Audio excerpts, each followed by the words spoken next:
चाहे अडानी हो, आज अडानी अंबानी है। इससे पहले टाटा बिरला था, आपने सुना होगा, टाटा बिरला देश को लूट लिया। आज अडानी अंबानी देश को लूट लिया।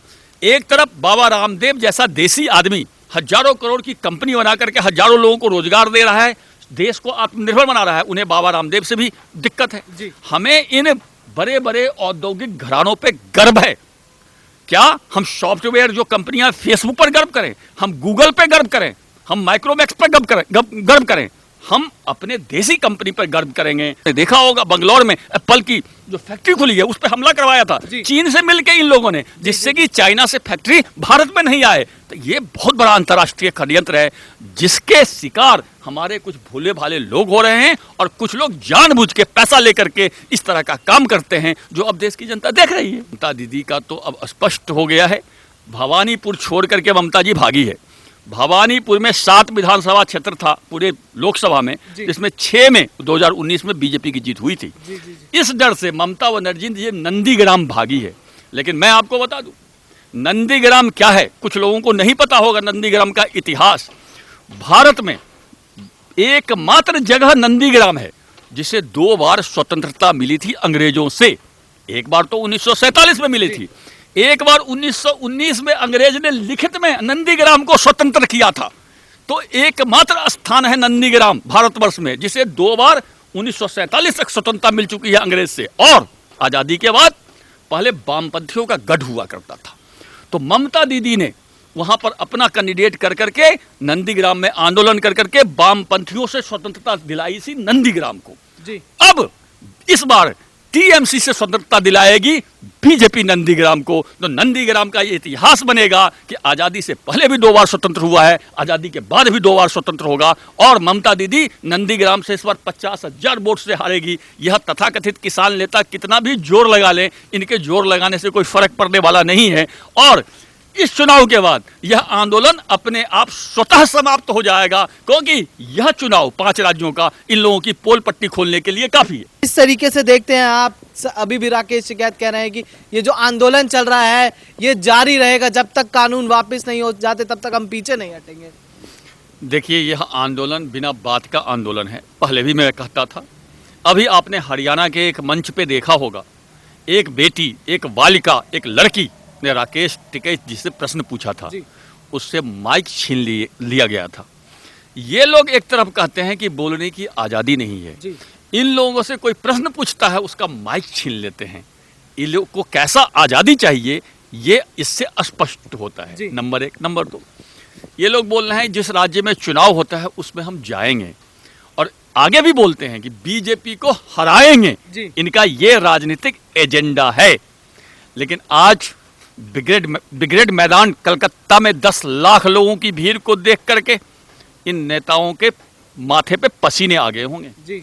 वो 10 लाख जो कलकत्ता के ब्रिगेड मैदान में लोग आए थे वो भी तो किसान के बेटे थे, वो भी तो किसान थे। अर्थात उन लोगों ने इनके इस आह्वान को नाकार दिया है। मैं पहले भी बताता था, दोबारा बता रहा हूं, इन लोगों को की मजबूरी है इस आंदोलन को चलाना। ये 5 राज्यों के चुनाव तक के लिए यह आंदोलन किसानों के नाम पे चलाया गया था। लेकिन चूंकि अब देश की जनता समझ गई है कि जो ही चुनाव आता है किसी न किसी नाम से आंदोलन चलता है जिससे कि मोदी सरकार को बदनाम किया जा सके। अब इन लोगों की मजबूरी है इस आंदोलन को यूपी चुनाव तक खींच के ले जाना, क्योंकि यदि अभी आंदोलन ये 5 राज्यों के चुनाव के बाद ये खत्म कर देते हैं तो फिर यूपी चुनाव के बाद किसी और नाम से आंदोलन करते हैं तो इनकी पोल पट्टी और भी खुल जाएगी। जनता सोचेगी इन लोगों का चुनाव से पहले मोदी को बदनाम करने के लिए आंदोलन करने का लक्ष्य है, इनका यही ध्येय है। इनका आंदोलन से कोई लेना देना नहीं है, इनको मोदी सरकार से प्रॉब्लम है, समस्या है। ये चाहते हैं ये सरकार चला जाए जिससे कि भ्रष्टाचार की, लूट की खुली छूट मिल जाए। लेकिन अभी बंगाल की जनता, ये लोग बोल रहे हैं बंगाल भी जाएंगे। ये संयुक्त किसान मोर्चा राकेश टिकैत जी, पहली बात तो इन लोगों की एक शब्द एक वाक्य बंगाल की जनता समझ नहीं पाएगी, ये समझा नहीं पाएंगे ये क्या बोलेंगे और वो क्या समझेंगे भगवान जाने। लेकिन बंगाल की जनता ने तो आज ब्रिगेड मैदान में आकर के जवाब दे दिया। 10 लाख की भीड़ ब्रिगेड मैदान में आज तक नहीं हुई थी, सबसे बड़ी रैली हुई है। इसलिए इन लोग कितना भी जोर लगा लें, कितना भी जोर लगा लें, अब कोई फर्क पड़ने वाला नहीं है इनके आंदोलन से, क्योंकि बंगाल की जनता जिस तरह से उभर करके आई है उसको देखते हुए हम एक पंक्ति, एक कविता आपको बताना चाहेंगे। उबलते हुए खून की रवानी है मोदी, इस देश के युवा की जवानी है मोदी, सोए हुए थे जो अब तक हिंदुस्तानी, उनके जाग उठने की कहानी है मोदी। तो मोदी जी इस देश के युवा को जाग उठने की कहानी है। ये किसानों के नाम पे तथा कथित फर्जी आंदोलनों के नाम पे कितना भी बदनाम करना चाहे, इनके बदनाम करने से कुछ नहीं होने वाला है। और इन लोगों की पोल पट्टी अब खुल गई है। देश की जनता ने देख लिया है कि इनका कोई मांग नहीं है, इनका एकमात्र मांग है देश को बदनाम करना, सरकार को बदनाम करना, जो कि 26 जनवरी पर लाल किला पर साबित हो गया है। इसलिए देश की जनता के नज़र से ये लोग उतर गए। जी सर, एक चीज़ देखी गई कि राकेश टिकैत कह रहे हैं कि जो व्यापारी हैं उनको हम 1 इंच भी नहीं देंगे, ऐसा किसान को कहते हुए भड़काते हुए दिख रहे हैं।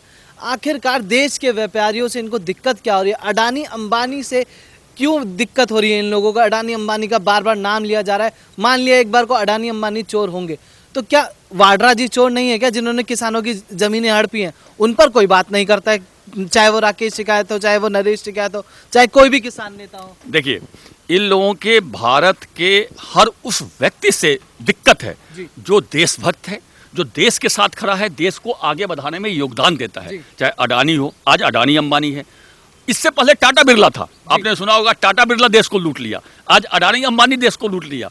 एक तरफ बाबा रामदेव जैसा देसी आदमी हजारों करोड़ की कंपनी बना करके हजारों लोगों को रोजगार दे रहा है, देश को आत्मनिर्भर बना रहा है। उन्हें बाबा रामदेव से भी दिक्कत है।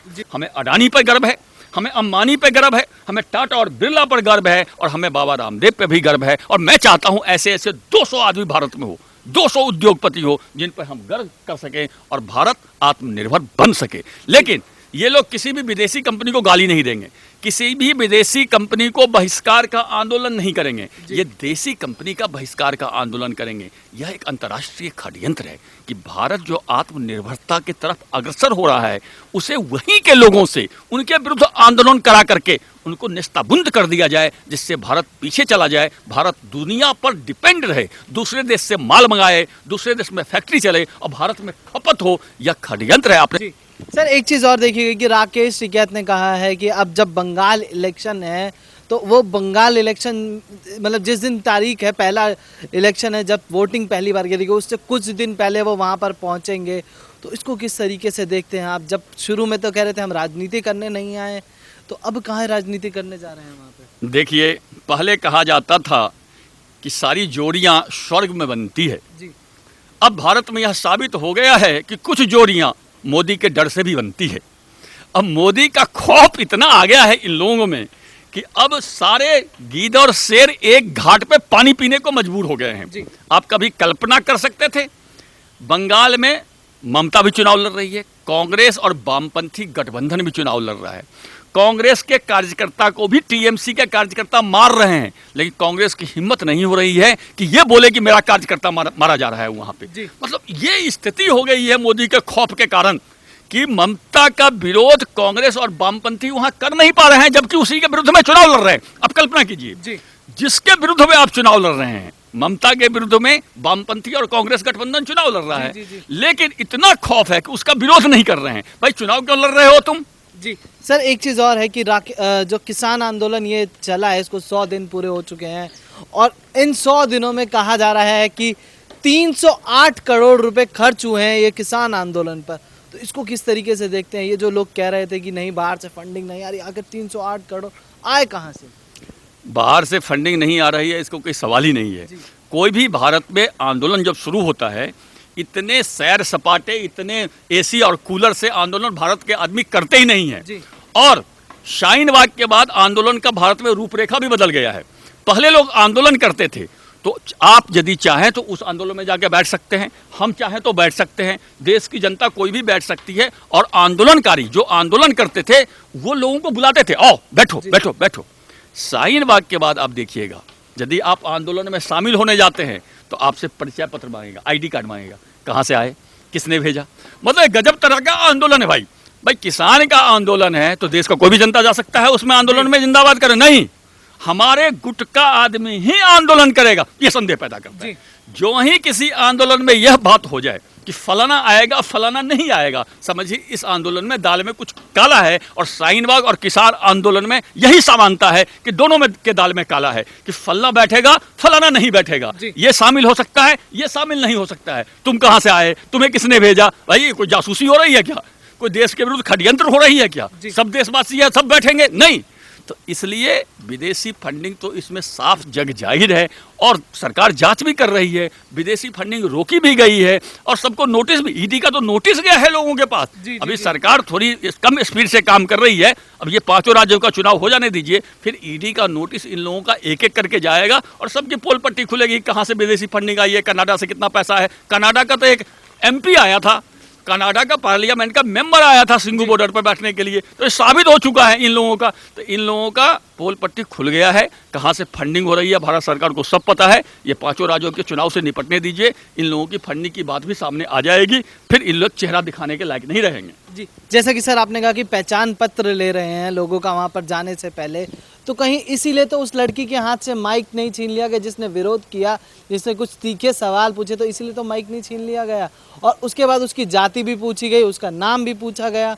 इस पर क्या कहना चाहेंगे आप? देखिए बिल्कुल आपने बहुत बढ़िया बात कही कि उस लड़की का माइक छीन लिया गया, उसके बोलने की स्वतंत्रता पर हमला किया गया और उसकी जाति पूछी गई।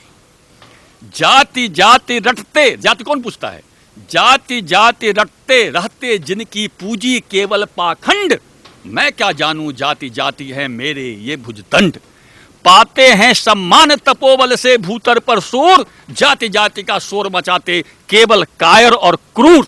तो उस लड़की का जाति कुछ भी हो, वो भारत की महिला थी, भारत की बेटी थी, देश की बेटी थी, उसको प्रश्न पूछने का अधिकार था। उसके प्रश्न पूछने के अधिकार पर आपने हमला किया, उसे मौलिक अधिकार पर आपने हमला किया और आप लोग उल्टा बोलते हैं कि भारत में बोलने की आज़ादी नहीं है। भारत भाई आप तो जो भी आते हैं जो भी बक देते हैं, जो एक किसान आंदोलन या कोई भी आंदोलन में देखिए जो मर्जी आता है मोदी के बारे में अंट संट बकता चला जाता है और फिर वो आके क्या कहेगा, बोलने की आज़ादी नहीं है। अरे भाई अब क्या चाहते हो, टीवी पे बोल रहे हो, माइक पे बोल रहे हो, स्टेज पे बोल रहे हो, जो मर्जी हो बकवास किए जा रहे हो, फिर कहते हो बोलने की आज़ादी नहीं है। बोलने की आज़ादी तो मोदी समर्थकों की नहीं है, आपके विरुद्ध में कोई बोलता है तो आप उसे बोलने नहीं देते, माइक छीन लेते हो, जो कि अभी देखा गया है उस बालिका के साथ। तो बोलने की आज़ादी पर तथाकथित आंदोलनकारी हमला कर रहे हैं। बोलने की आज़ादी जितनी भारत में है विश्व में कहीं नहीं है। जी धन्यवाद सर।